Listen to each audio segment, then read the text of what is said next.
guest today is world-class performing violinist, educator, and composer Christian Howes. From 2001 to 2009, Christian Howes was an in-demand violinist on the New York scene, collaborating with a bevy of top-shelf jazz artists, including Randy Brecker, Jack DeJohnette, Steve Turr, Greg Osby, Dee Dee Jackson, Lenny White, Frank Vignola, Joel Harrison, Daphnis Prado, Dave Samuels, Spyro Gyra, and a 4-year chair in saxophonist Bill Evans' Soulgrass Band. Howes was a favorite of the late Les Paul, with whom he worked closely for 11 years. Les Paul said, "It used to be you could hardly find a good jazz violinist. Nowadays there are 4 or 5 really good players, but there is nobody better than this guy." Since 2011, Howes was voted number 1 in the Downbeat Critics poll under the Rising Stars Violin category, named among the top 3 jazz violinists in the Jazz Times Critic poll, and nominated for Violinist of the Year by the Jazz Journalists Association. He received the Residency Partner Award through Chamber Music America for residencies in school orchestras, earned a USA Artists Grant through the Mid-Atlantic Arts Foundation, and was invited by the U.S. State Department to teach and perform as a cultural ambassador in Ukraine and Montenegro. His 2013 release on Resonance Records, Southern Exposure, earned recognition in the New York Times, Wall Street Journal, Downbeat, Jazz Times, as well as a 6-night run at Lincoln Center. His 2015 release, American Spirit, was named among the best jazz albums of 2015 by the Huffington Post. Howes is the founder of Creative Strings, a nonprofit organization with a mission to expand music education through the creation of online curriculum, an annual summer conference, dozens of visits to schools annually teaching improvisation, contemporary styles, and related subjects. Christian Howes, welcome to the show. Thank you, Nick. It's such a pleasure to have you on the show. You are a person that I think is a rarity amongst people of your instrument, the violin. You are actually an improvising violin player. You have experience not just for jazz, but actually a plethora of many, many styles, and you're good at playing these styles. And it's very hard to find somebody with that breadth of ability. Let's start with your background, because I'm very curious to know how you developed, because I know you started off with Suzuki, right?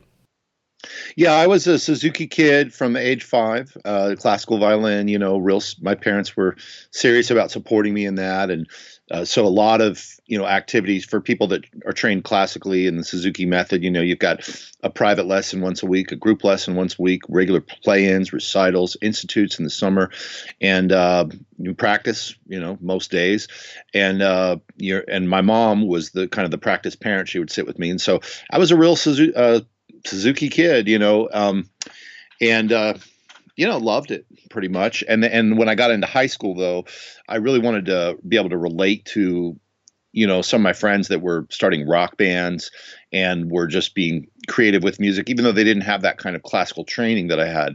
So I would be in the proverbial garage band or basement rock band, and really mind-opening experiences in a way, because of course I went into the room thinking that I was the most educated and the most trained musician.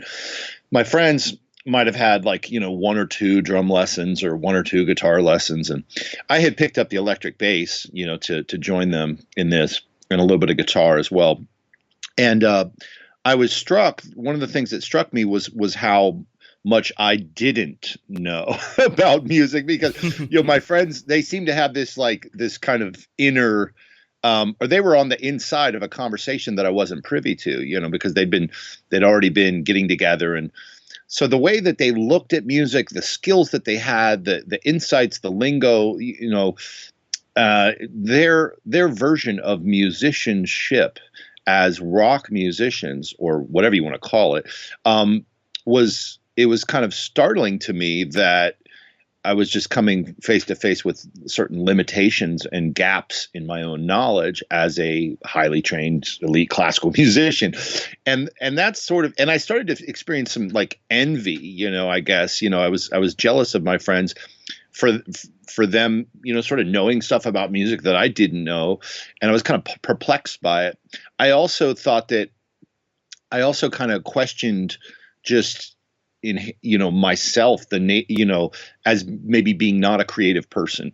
I thought, well, these guys they're really creative types. We like to make these draw these quick conclusions and say well, they must just be a creative type, and I'm not a creative type. And I started to feel kind of down on myself about that. And that was kind of the beginning of me questioning and testing that conclusion that I wasn't creative, and one, getting that hunger for like, how could I be a creative musician, and how could I augment those skills? That was when I was 15, and really it's been a journey since then. Was that the first time you started playing with other people and in a different kind of musical setting at the age of 15? Yeah. But you had played in classical ensembles and chamber music. Well, that's the point. Yeah, I was highly, I was really sort of an elite young classical musician, tons of chamber and orchestral and solo, tons of that. Right. And so was it pure Suzuki from 5 to 15? From 5 to 12, and then I kind of graduated from Suzuki and got into sort of like what you might call like a finishing teacher, like your finishing, after you're done with Suzuki, you might go to like a real serious kind of, pre-college, training. And in my case, I went to the professor at the local university, Michael Davis, who was a great pedagogue and a great player. And that's when you're done with Suzuki, typically you go to be trained by these advanced, advanced player training. So I started that when I was around 12 or 13, basically got done with Suzuki. And I was doing more chamber music, more orchestral stuff, and high level, Paganini caprices, for example, and then, concertos, all just the so concertos. We can get a bit of a perspective on your ability at, I guess, 12. What concertos were you working on at that time, and what kind of advanced pieces were you working on? Well, for most Suzuki grads, you're done when you're done with Suzuki, you're doing Mozart concerti and Vivaldi concerti and Bach concerti, and then you start to graduate into some of the romantic concerto repertoire, like the Mendelssohn Violin Concerto, Lalo Symphony Espagnole, Brahms Concerto, Sibelius, Tchaikovsky.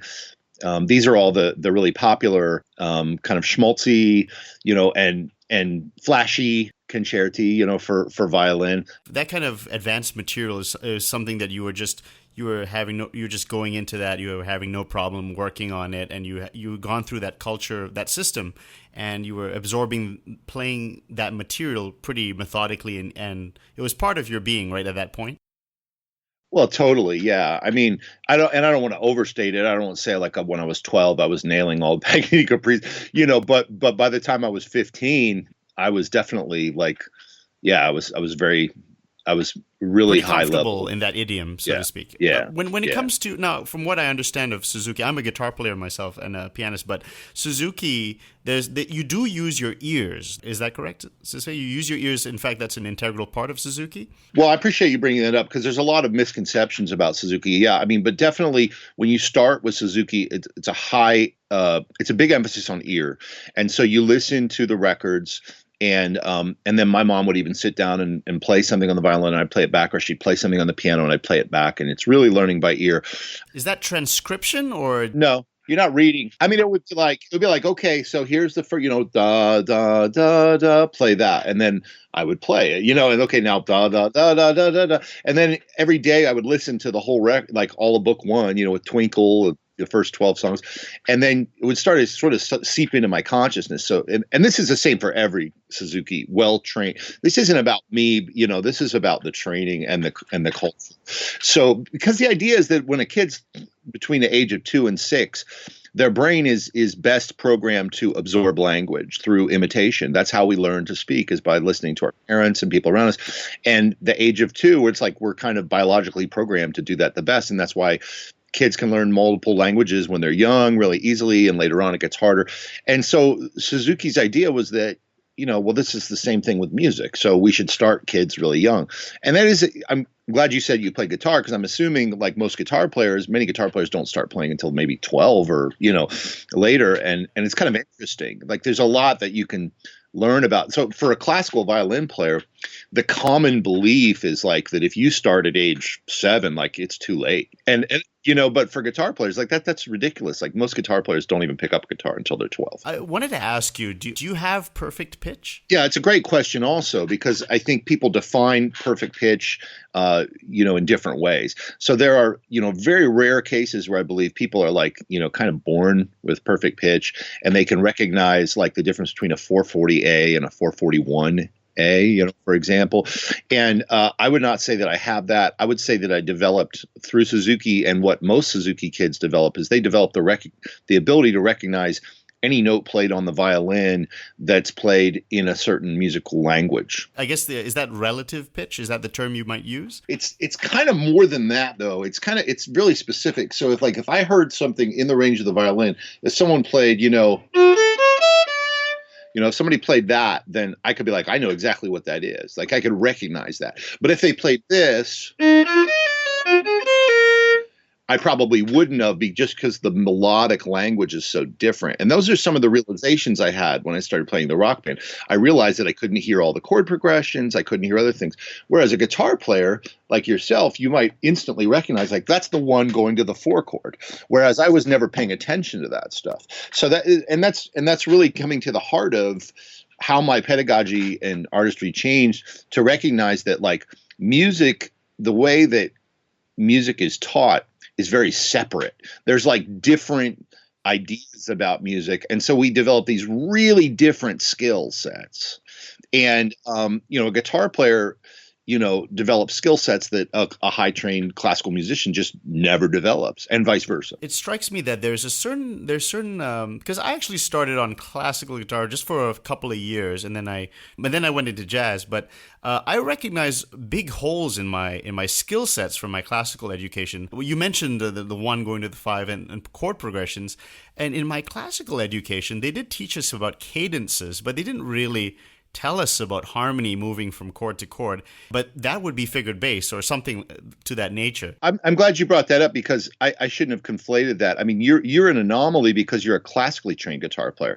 And so actually what's more similar is whether or not you're trained in classical versus, participatory culture, and when I said guitar earlier, I was really actually like a rock guitar setting. Yeah. Yeah. I was making an unfair stereotype, but most people who play guitar do come through this kind of, participatory culture, guitar training that they learn in church. Exactly, or they learn what saying, yeah. But for classical guitar players like yourself, you would be more like me in your skill set typically. And so when you turned 15 and you were playing in these bands, what were the specific things that you felt that were missing, that this activity of playing with other people in this different idiom shored up these skills? Yeah, so the creative urge, the comfort to be creatively self-expressed in the musical context, so like rock musicians, it's just part of what they do. Also church musicians, like for example, in African American, the United States, at least in that church situation. And I think in a lot of other cultural scenarios, creativity is just part of being a musician, and it's just natural. Whereas classical musicians, sort of, at least as a result of the void of that in our training, is the fact that I wasn't encouraged to improvise every day.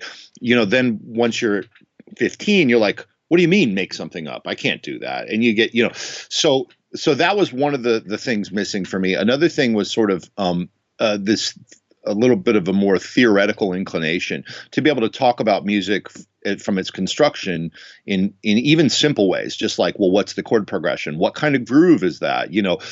Just labeling things in music and thinking about, I guess you could say, the theory side, although that's not really the right word. I was really impressed by you. You're so articulate when you explain these things, because I have seen some videos of you teaching on YouTube, and you really break it down in such a great way for people who have never done this before. When you were 18 and you were first introduced to jazz, just explain how that, I really am so curious how that you changed it must have been a completely new experience for you. And did you have mentors? Did you take private lessons? How did it all come about? Well, after my high school years, when I was, kind of experimenting in the rock bands and started to like try to write a couple, kind of songs and pop songs and stuff, I also got a chance to play a little bit of bass with the college big band. But I was, basically reading the jazz bass parts. So there was a little bit of an introduction, although it didn't really mean a lot to me. It was sort of a foreign language. But then when I went to college, I was a year young from my grade. So I went to college when I was 17, and I started playing with other bands, guys in their 20s on the college scene, kind of in the bars at Ohio State University. It's a big campus, one of the biggest, most populated campuses in the world. I think there's like 70,000 people on campus. So I started playing in a blues band. I started playing in a fusion band, and I was playing in another rock band, and was continuing to get sort of more of these, I'm not sure what the right, just diverse experiences, like playing with a blues singer, playing with a rock fusion band, started to think about jazz a little bit. It was all just continuing to kind of open me up to improvising. And I was starting to improvise on my violin a little bit.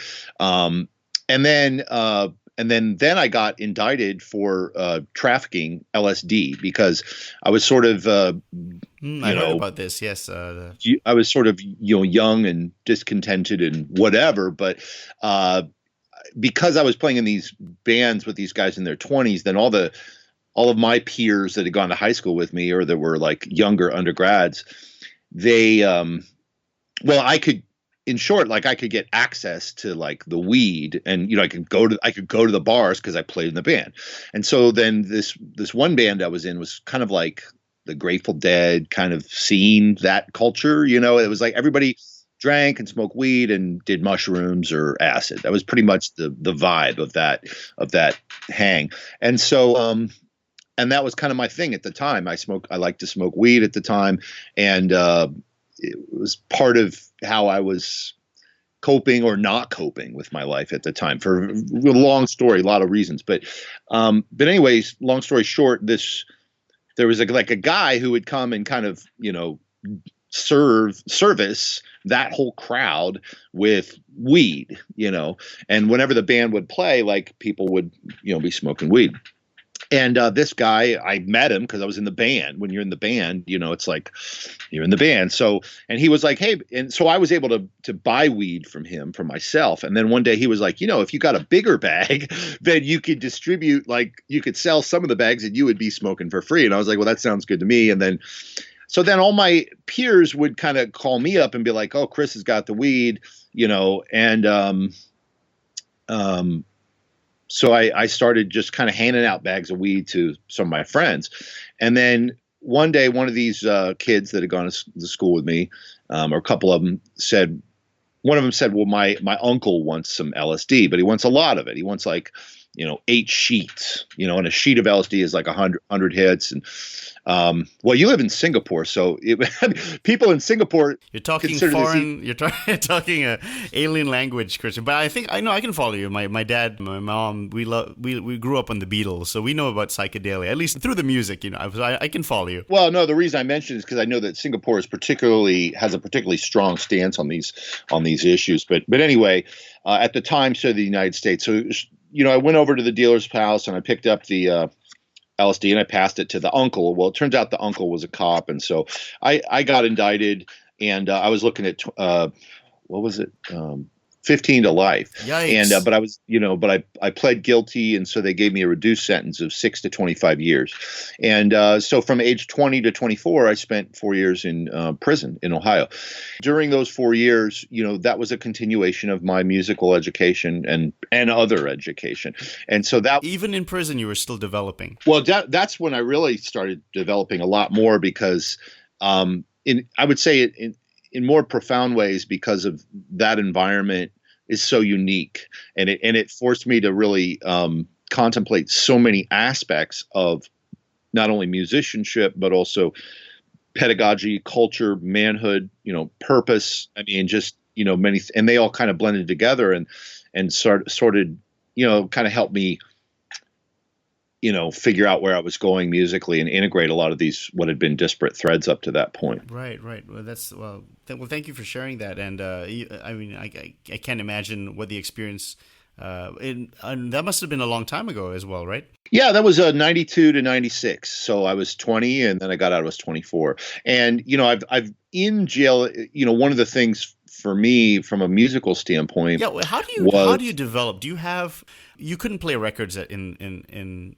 there, could you? Or how did you, because I think my big overarching question musically is, how did you build your vocabulary? From what you were telling me, you were hanging around some musicians from different styles, and I guess you were like a sponge, right? Were you absorbing everything? And that's it. And were you really just learning new licks and applying them in all the gigs and that kind of thing?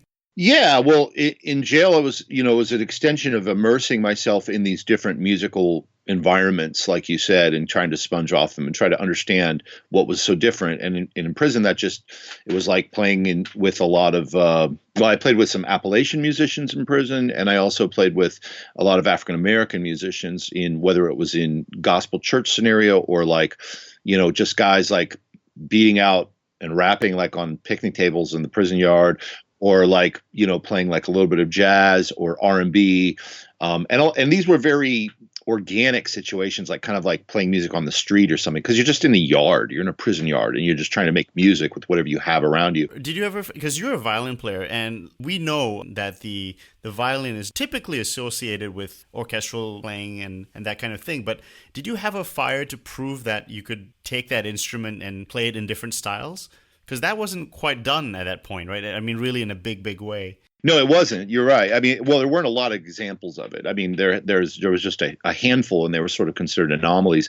But I started to think about that from the standpoint of playing rock on the violin prior to getting locked up. But when I got locked up, it kind of changed, and I really realized that, this separation of black and white culture in the United States is so profound. And I realized how profound it actually was in music, and how much black music or African American music, how deep it was. I started to really get kind of bit by the bug of like falling in love with the music that I was hearing.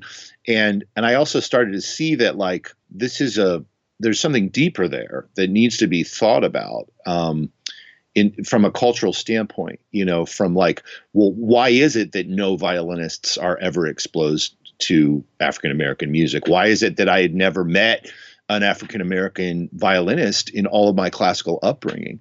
And that started to motivate me in other ways to think about what it could look like for me to be a different kind of musician. Yeah, so those things started to blur together. Did you have models that you follow? Like, Stefan Grappelli is from a much older generation of player, and certainly not rock. But he improvised, and he was a good improviser, great improviser. Who was your favorite players growing up? I'm very curious when it comes to jazz and other styles. Well, it was guitar players, it was saxophone players, singers, piano players. Any specific ones? Well, so many, and so many. I mean, when it was when I was 16 or 18, 19, I was into Hendrix. I was into Stevie Wonder, Prince. I mean, Joni Mitchell, and then I started to listen to a lot of jazz and funk and gospel, and I eventually got into a lot of other styles as well. Of course, I had been influenced all along by all of these classical composers as well, and from all the chamber music, Brahms, Bartok, Shostakovich, Tchaikovsky.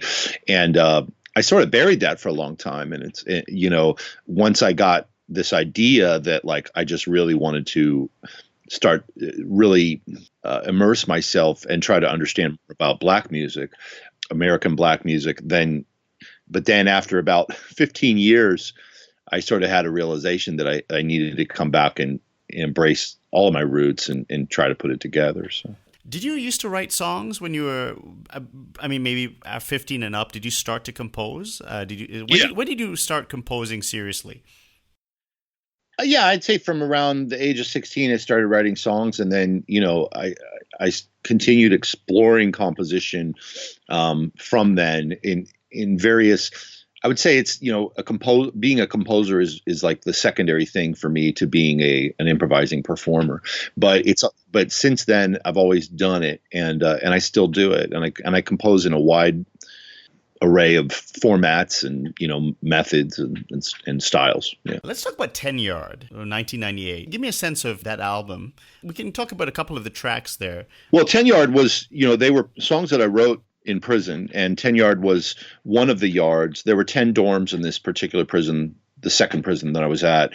And a dorm is like a warehouse, it's like where there would be like 250 prisoners sit on beds next to each other in a wide open room, like a warehouse, and but there would be different yards, next to some of the dorms, and then there was like a general population yard. Well, the 10 dorm was the honors dorm, and by the time I was in my fourth year being locked up, I was able to move to the honors dorm because I hadn't been in trouble for a while, and it was the kind of thing where you can get in a lottery and you can get into the honor dorm, and that's where it's like the quiet dorm in a way, And but there was a lot of very, seriously hardened criminals that were in the honor storm, but they, that had been locked up for 20 years, but they knew how to do their time, and they kind of had it down, and they just wanted to get away from the rigmarole.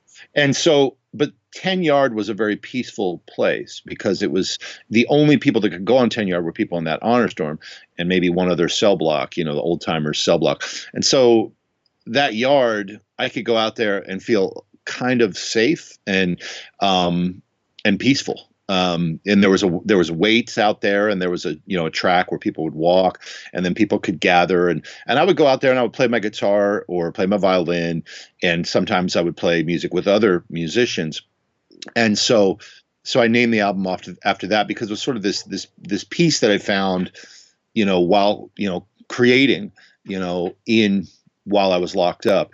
But there's a lot of tributes on the album to other musicians that I collaborated. Ode to Sko, Trane's Maiden, Song for Tony. Could you talk a little? Okay, let's start with maybe Trane's Maiden. Let's talk about the music there. Well, Trane's Maiden, it's funny. It was it's obviously a tribute to Coltrane, but I was naively under the impression that John Coltrane had written the song Maiden Voyage, which was wrong. And so the vibe of the tune starts with the same kind of vibe and chords from Maiden Voyage, actually, but I came up with a different melody for that. And then Ode to Sko was John Scofield. And so to answer your question, I was able to listen to cassette tapes in prison. And guys at the time, we had cassette tapes, and you could get a boombox and you could put your headphones in. And so you could like order through the mail like a tape, and that was a prized possession, because we didn't have a lot of money. And then guys would pass around tapes and trade and share tapes. So I checked out, these were some of the things I was listening to while I was in prison. I listened to a lot of Pat Metheny, John Scofield, Bill Frisell, Coltrane, and then a lot of Gerald Albright, a lot of George Benson. I was getting into all this stuff, and I played a little bit of guitar at the time. A lot of times I would have this like beat up guitar that I could just kind of mess around with. Do you transcribe? I mean, this is a question to, do you transcribe these things? You must have had good melodic recall, right? From your years of Suzuki training and that kind of thing. So do you, how do you absorb vocabulary? What's your way of absorbing vocabulary? Well, yeah, I did a lot of transcription when I was locked up, and I would just listen to the tape and write it down. And I could pretty much, I don't need to have my instrument in my hand, but I was because I could hear classical melodies really well. I was really building my ear. I was building on the foundation of my ear and improving it a lot so that I could hear more lines in different languages. And so that did help my ears. And yeah, I did a ton of transcription when I was locked up, and I'd listen to the tape and just push stop and just write it down. I don't need to usually find my instrument for most of it now. But sometimes certain things I can't hear as well, and I'll figure it out, whether it's a hard line or whether it's a chord progression or whether it's low register. And over those years, my ears built. Do you sing these lines, or do you just do it in your head? I just do it in my head. I mean, I hear the note. Like, right. If you play a line for me, like bubba dip bubba bubba, it's like as it goes by, like I recognize it. I can see it on my violin, I can see it on the staff. And I can hear, like, I can see the note name. It's just like it's like I know what it is. Now that leads me to my next question: transposition. So does it get complicated if you're trying to do things in multiple keys? Then, if you have an idea, so I'm not really good at transposition. It's funny, it's funny, so because when you have something close to perfect pitch, and you just recognize the notes, it's almost like you don't need to think about it in any other way. So you don't need to think about it relatively because it's all there. Right. Yeah. So it's kind of like for every strength, you might have an opposing weakness or so. I always had this impression that people with great, like absolute pitch, they just know it, so they don't really need to think about it. You know what I mean? But transposition, actually, it is a thing that you have to think about, right? Well, totally, unless you develop your ear in a different way.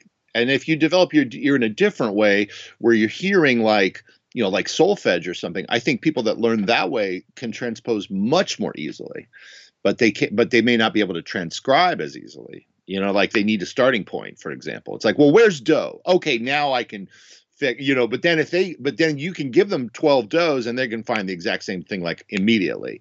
You know what I mean? The state of violin education in the United States or around the world, really. What's your opinion on pedagogy, and do you feel there's things that need to be reformed? What things are we overemphasizing? I'd like to hear your take on that. I definitely agree that music education needs to grow and transform and evolve in really important ways. And the biggest thing I could say about it is kind of what we've been talking about, that there's so much separation in sort of like gated communities within, the fact that there's this kind of, if I was going to put it into 3 threads, and this is very arbitrary, but I would say you've got all these, on one hand, you've got all these strains of participatory cultural music, and that includes like rock bands. It might be like any kind of folk music, and and all the participatory culture nowadays is just people learning songs on YouTube, and just figuring it out on their own. I mean, you've got like, for example, I'm just thinking of like, these videos on YouTube of like young Filipino musicians who like literally like they just, I don't know, I don't think they necessarily took a lesson on guitar, and they learned to sing from YouTube videos, and they learned to, that's just one example. People who are self-taught or who are kind of teaching, in small communities, figuring out music however they figure it out. I think of that as participatory culture. And then you've got jazz studies, which is this kind of academic thread, this kind of industry itself. And then you've got the classical world. And so these are all kind of disconnected and competing. And I think they need to be more integrated. So like academia needs to be more, they need to think about music in a more integrated way. And so the problem for classical musicians or classical teachers and classical pedagogy is that they're not looking at what they can learn from the participatory culture and or from jazz studies. I absolutely love what you're doing. I mean, I think your education, your Creative Strings. Yeah, let's talk about that. Your Creative Strings Academy. I think it's just really great the way you break down stuff and everything. Talk about the mission of the Creative Strings Academy and your approach to teaching strings to be creative. Well, Creative Strings is a nonprofit that I formalized a few years ago, and the mission is to transform music education through a mixture of online curriculum, summer conferences, and outreach in schools. And so where we focus on is really teaching the classical world, classical string players about all these gaps that I've mentioned, trying to bring skills and knowledge and insights from the participatory cultural worlds of music and the jazz side of music, and kind of show that to classical musicians and say, here's all these ways that you can broaden out to be more creative, to be more empowered through just like knowledge of music, and be more broad in your appreciation of different styles. And with that, you can get so many benefits, not only personally from feeling satisfied from that and doing a more varied work as a musician, which is just satisfying, but also you can be more marketable and you can be a better advocate for your music, and it can be more sustainable, and you can spread it more to your communities. How do the kids respond during these classes? If they've never improvised before, in your experience, how do they respond to the classes? I think they respond great. I think there's a lot of, I think, because like you said, I mean, music is great. If you give a kid the ability to engage with music, and in this case, a lot of times it's like taking them off the page, they love it. They love any chance to be able to be creatively expressed or get into the music, connect with other people in the music, So yeah, it's awesome. I work with probably 50 schools a year. Do you have a fun story of like a kid who is like pretty talented in the classical field and just like a light bulb went on their head when you were explaining something, like in improvisation or in a different idiom? Well, I get these kind of testimonials all the time and stories all the time where kids just, have a lot of fun. And it's a lot of time it might be the kid who's, in the back of the violin section and usually doesn't feel like they're valued as highly as like the concertmaster or the first chair, but in these scenarios they get a chance to shine because they see that it's like their unique personality, which is the asset. And so it's not about someone who's a better violinist and somebody's a worse violinist. It's about being different and just celebrating your individuality and being able to bring your creative thing to it. So I see that it's really empowering for kids. I see that they enjoy the feeling of being successful at it, that they can do it. Whereas a lot of times with classical music, it's so hard, especially on the violin, it's like, because everything sounds out of tune and it's hard to get a good tone and it takes 20 years to like just go, oh, on the violin, it's like, and so. Let me ask you this question. Can anybody improvise in music? Definitely. Yeah, absolutely. Especially if you open yourself to what music really is, and a lot of people what is music? What's your definition of music, Christian? Well, I'll try to answer that question, but first let me say that a lot of times when people say, "Well, can people improvise?" they actually mean something very specific by it. Like they mean, can you play over the changes in a way that sounds appropriate to that style? And that's like, that limit is kind of, in my mind, it's artificial. So for example, I get people into a lot of very expressive improvisation, like,